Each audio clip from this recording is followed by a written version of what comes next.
بس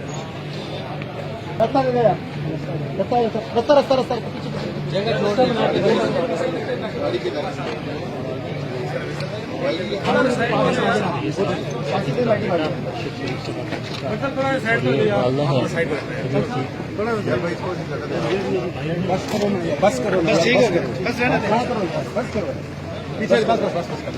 یار ہو گیا نا سائڈ پر یار ایک بات بند کریں یار اتارنا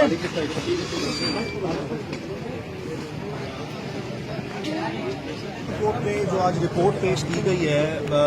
جو فیڈرل گورنمنٹ کی طرف سے، اس میں جو فیکٹ فائنڈنگ رپورٹ ہے اس کی ڈیٹیلز پیش کی گئی۔ نمبر 1 پہ سپریم کورٹ نے بڑی پیشنٹ ہیئرنگ دی،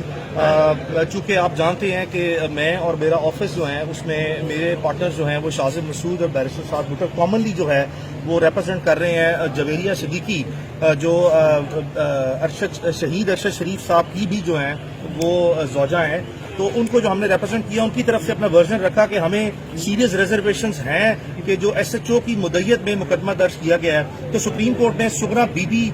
کیس کو بنیاد بناتے ہوئے اپنی آبزرویشن دی کہ آبویسلی جتنے مقدمے کے فریقین ہیں ان کے پاس اپنا انڈیپینڈنٹ رائٹ ہے کہ وہ اپنا ورژن ریکارڈ کروا سکے انڈیپینڈنٹلی۔ تو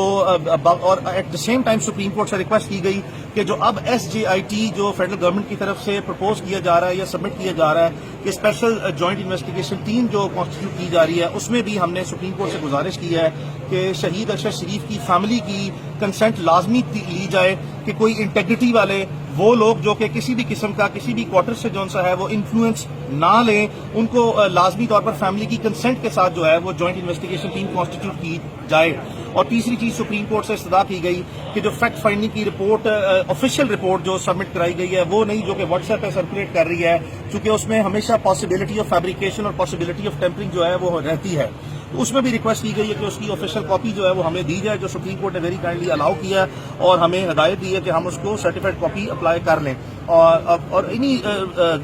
حالات کی روشنی میں آپ کو یہ واضح کرتے چلیں کہ جو شہید ارشد شریف کی جو فیملی ہے ان کا موٹو بڑا ون لائنر ہے کہ کوئی بھی شخص چاہے وہ پاکستان میں ہے چاہے وہ پاکستان سے باہر ہے، اگر اس نے چھوٹا یا بڑا کوئی بھی رول پلے کیا ہے شہید ارشد شریف کو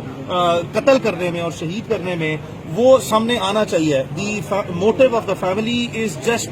to take the truth out of it, سچ سامنے آئے۔ کوئی بھی شخص ہے کسی بھی بیک گراؤنڈ سے وہ تعلق رکھتا ہے، چاہے وہ کمزور ہے یا وہ طاقتور ہے، سچ سامنے آنا چاہیے۔ ان کی والدہ سے کہا گیا ہے کہ میرے نام لکھ کے دے دیے ہیں کہ جنہوں نے میرے بیٹے کو قتل کیا، اور نام کون کون سے ہیں؟ دیکھیں جو کیونکہ میں ریپرزینٹ کر رہا ہوں شہید ارشد شریف کی وائف کو جویریہ صدیقی کو، تو جو شہید ارشد شریف کی والدہ صاحبہ نے جو نام دیے ہیں وہ پبلک ہونے چاہیے، چونکہ سپریم کورٹ کے سامنے دیے ہیں۔ سپریم کورٹ کے 5 ممبرز بینچ کو سیپریٹ کاپیز دی گئی ہیں، ان کا ورژن جو ہے وہ ریکارڈ کیا جائے گا۔ وہ نام سپریم کورٹ نے اپنے وزڈم میں مناسب سمجھا کہ فی الحال ڈسکس نہ کیے جائیں، لیکن وہ جو بھی نام ہیں وہ ان کی والدہ، کیونکہ ایکسکلوسیولی یہ انہوں نے اپنا انڈیپینڈنٹ